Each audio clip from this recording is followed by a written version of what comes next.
Pessoal, Gabriel Miranda aqui. No vídeo de hoje a gente vai começar um novo quadro aqui do meu canal chamado Fisioterapia dos Animes. Eu vou tentar juntar aqui duas paixões, a minha profissão, né? Eu sou fisioterapeuta há quase 10 anos, como vocês bem sabem, eu atendo meus pacientes todos os dias, e os animes, afinal de contas eu sou um nerd incurável. E dentro desse quadro eu vou tentar correlacionar coisas que acontecem dentro do mundo dos animes com o nosso mundo real, dando a perspectiva e a interpretação de um fisioterapeuta nesses eventos, como lesões, traumas, amputações, fraturas, enfim. Tem muita coisa bacana que acontece dentro desse mundo dos animes que eu tenho certeza absoluta que eu posso trazer para vocês e talvez trazendo um pouco mais de aprendizado para quem é desse universo da fisioterapia também. Então fica comigo até o final desse vídeo que eu tenho certeza que vocês vão gostar.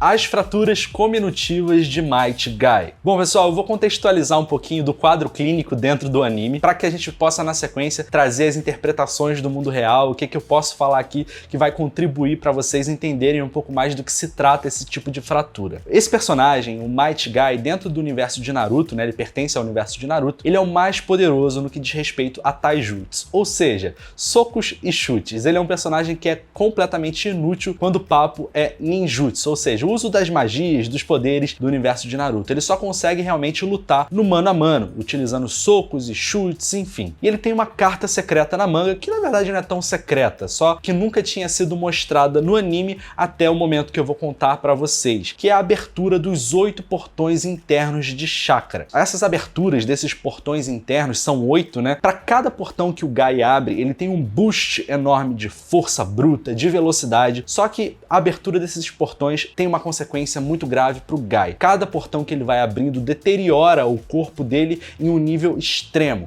E a abertura do último portão, do 8º portão, que é conhecido como Portão da Morte, como o próprio nome já diz, leva o usuário dessa técnica à morte. A pessoa falece, basicamente, depois de utilizar a técnica. E durante toda a obra isso foi mantido que meio em segredo, né? Ninguém nunca tinha visto esse tipo de técnica sendo utilizada. Até que o Guy, ele utiliza essa técnica, ele é obrigado a utilizar essa técnica durante a 4ª Grande Guerra Ninja, quando ele estava lutando contra um dos personagens também mais poderosos do universo de Naruto, que é Madara Uchiha. Isso porque o Madara Uchiha, ele se mostrou muito resistente contra outros tipos de técnica, como o próprio ninjutsu que eu falei. E aparentemente a única coisa que surtia efeito nessa batalha eram os taijutsus. E como o Guy é o representante desse tipo de habilidade dentro do universo de Naruto, ele optou por abrir o 8º e último portão de chakra interno, Portão da Morte. Bom, mas como eu falei para vocês, quando um usuário utiliza esse tipo de técnica, começa imediatamente a sofrer os efeitos colaterais, a degradação do próprio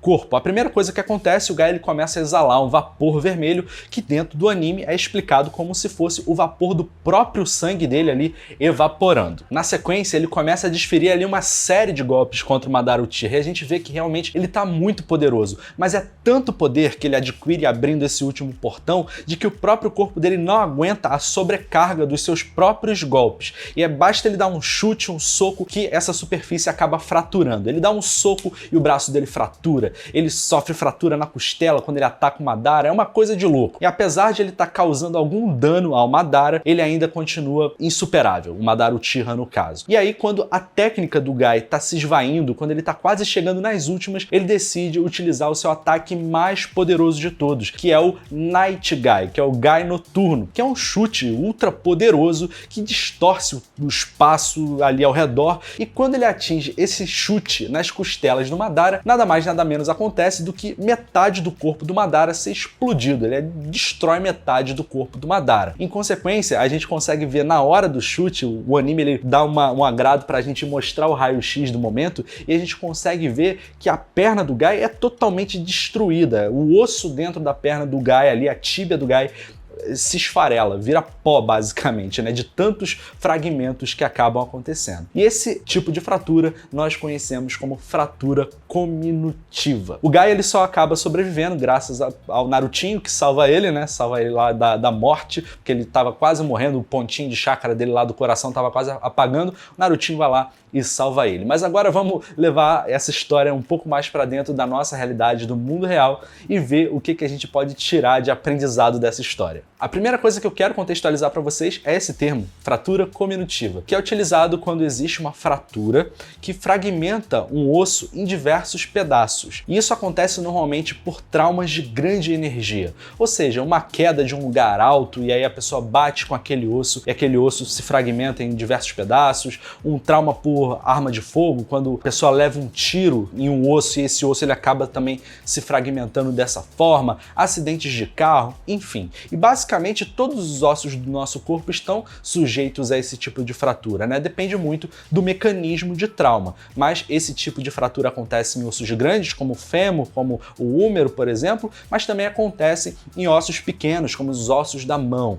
E aí o tipo de abordagem que vai ser tomada a respeito da fratura, se vai ser uma abordagem cirúrgica, se vai ser uma abordagem conservadora, isso vai depender de uma série de coisas. Mas é bacana falar para vocês de que uma das coisas que se é avaliada quando um paciente ele chega com esse tipo de fratura para a equipe multidisciplinar avaliar ele, é se o trauma ele realmente foi de grande energia, se o impacto ele foi muito forte. Porque caso o impacto ele não seja muito forte e a fratura ela é cominutiva, a gente começa a desconfiar de outras coisas, como por exemplo, fragilidade óssea prévia. Um caso como esse, por exemplo, são os casos de osteoporose, onde a pessoa ela já tem uma fragilidade óssea e basta um pequeno trauma para causar esse tipo de fratura nos nossos pacientes. E aí, vamos agora para a última parte do vídeo, que é falar um pouquinho sobre o que a fisioterapia pode fazer, então, nesses casos para ajudar os pacientes. Do ponto de vista, então, do fisioterapeuta, o que a gente tem que ter em mente para tratar pacientes que tiveram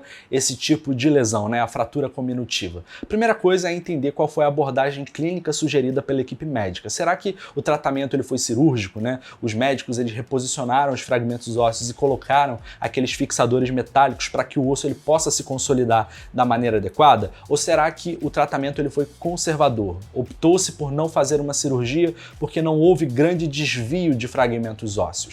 Independente do caso, nós fisioterapeutas temos que saber respeitar a recuperação tecidual, o tempo de consolidação daquele osso. A gente tem que tomar muito cuidado para não impor cargas excessivas, descarga de peso excessiva naquele segmento, principalmente quando a gente está falando aqui de um membro inferior. Então a gente tem que respeitar bastante o tempo de recuperação tecidual para a gente não causar nenhuma complicação na recuperação desse osso. É muito importante falar para vocês de que o diálogo entre a equipe multidisciplinar nesses casos é vital para que o paciente ele se recupere da maneira adequada. Não adianta o fisioterapeuta querer fazer a parte dele e nem conversar com o médico e vice-versa, o médico querer fazer só a parte dele e depois não ver mais o paciente e não querer falar com um fisioterapeuta, não. Aqui a equipe multidisciplinar tem que andar de mãos dadas para que o paciente ele melhore da melhor forma possível. Por fim, os fisioterapeutas eles também vão ter um papel muito importante em preservar a musculatura durante esse tempo de recuperação. É muito comum que os pacientes eles fiquem com medo de mexer aquele segmento corporal após a cirurgia, e esse tipo de mobilização, esse tipo de medo, ele inclusive faz com que certos grupamentos musculares, dependendo da parte do corpo na qual aconteceu a lesão, que certos grupamentos acabem desaprendendo a trabalhar da maneira adequada. E nós fisioterapeutas temos o papel de evitar que isso aconteça de uma maneira tão drástica. É quase impossível evitar que exista esse tipo de inibição muscular após uma fratura tão grave como as fraturas cominutivas. Mas o nosso papel é amenizar o impacto dessa inibição para que quando o paciente ele tiver liberação para fazer descarga de peso, enfim, o processo dele de recuperação seja muito mais rápido. Bom, pessoal, mas esse aqui então foi o nosso primeiro episódio do Fisioterapia dos Animes. Eu espero realmente que vocês tenham gostado. A proposta vai ser sempre essa, trazer um momento icônico, um personagem marcante de dentro dos animes que passou por uma situação aí de lesão, de trauma e que acaba dando a oportunidade de nós conversarmos sobre esse tema, fazendo aí uma correlação com o mundo real de uma maneira mais divertida, de uma maneira mais leve e trazendo um pouco de entretenimento aqui para o canal também. Eu sou o Gabriel Miranda, eu vejo vocês agora no próximo vídeo, um forte abraço e tchau!